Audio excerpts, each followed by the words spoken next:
There is something about the weather in South Florida that makes it especially hard to believe that Christmas is just around the corner. But if you need a reminder, check out your local toy department. The manufacturers have been working feverishly for months preparing this year's line, and it includes some monumental accomplishments. If you press this doll's back, she wiggles around and finally flips herself over. That trick is expected to be a trailblazer this season.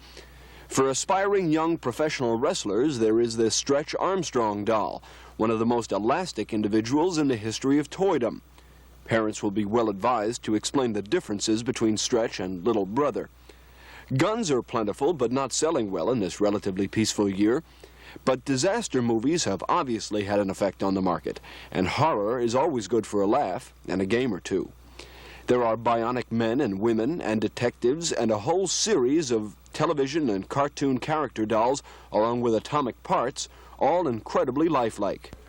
They tell me that among all these revolutionary new toys and dolls is a game of timeless appeal, requiring no batteries and having as its only moving parts ones that are operated by hand. Well, some things never seem to change. The game is checkers. Ben Stone, Channel 4 News. The day after Thanksgiving is traditionally the first official day of Christmas shopping. Not only are the papers full of tantalizing sales, but it's a good way to work off yesterday's turkey.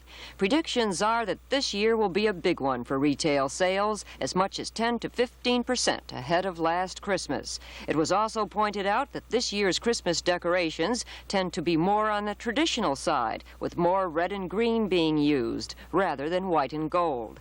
Santa Claus, as usual, was back in action, listening to long lists of desired presents. With the season starting out so promising, there will also be more advertising dollars spent, according to Jordan Marsh President William Rubin. We have had some cooler weather in November. This has brought a lot of winter residents into the area earlier than they might normally have come down. And also, it spurred Christmas buying at the local levels. The other factor, I think, is the economic factor. People feel more secure in their positions, and I think that gives them more confidence of the areas and things that they want to buy as Christmas presents. Predictions are that this is going to be the best Christmas ever as far as the retailers are concerned.